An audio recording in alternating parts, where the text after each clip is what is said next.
ఇటు అనమాట. నా ముందు ఉన్న ఈ ప్రాణి ఎందుకు ఇంతలా తనలాడుతుందంటే, మావా మైసూర్ వెళ్తున్నాను రా అన్నాడు. సరే మావా, వర్షం వచ్చేలా ఉంది, రెయిన్ కోట్ కొనిస్తాను అని చెప్పి డీమార్ట్ పట్టుకొచ్చాడు. ఫైనల్ గా అయితే రెయిన్ కోట్ అయితే తీసుకున్నాము. లిఫ్ట్ అయితే వెళ్ళిపోయింది. రారా స్టెప్స్ మీద వెళ్దామంటే లేదు, లిఫ్ట్ లోనే వెళ్దామన్నాడు. ఏం చేస్తాం, ఒళ్ళు బద్ధకం. మనోడు 7 years నుంచి బెంగళూరులోనే ఉంటున్నాడు. సో ఆ ట్రాఫిక్ కి బాగా నెక్తురు మరిగిన అంగిరిచిత అయిపోయాడు. వెహికల్ ని ఎట్టబడితే అట్ట తిప్పేస్తున్నాడు, సందుల్లో గొంతుల్లో.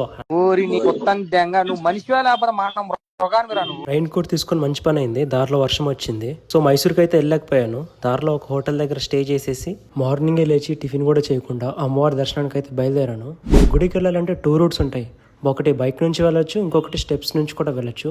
నేనైతే బైక్ నుంచి వెళ్ళాను. స్టెప్స్ మీకు చూపిద్దామని వచ్చాను. ఒకవేళ స్టెప్స్ నుంచి వెళ్ళాలనుకుంటే 1055 స్టెప్స్ ఏమో ఉంటాయి. అవన్నీ క్లైమ్ చేసి వెళ్ళాలి. ఒక కర్పూరం ఇస్తారు, దాన్ని వెలిగించేసి ఇంక జర్నీ స్టార్ట్. ఎంట్రీ అవ్వగానే మనకి స్టాచ్యూ అయితే కనపడడం జరుగుతుంది. అందరూ ఫ్రీగా వస్తుంటే నా పరిస్థితి చూడండి. రైడింగ్ జాకెట్, హెల్మెట్ పట్టుకొని వస్తున్నాను, లాకర్ రూమ్ లేక. ఫైనల్లీ దర్శనం అయితే అయిపోయింది. నేను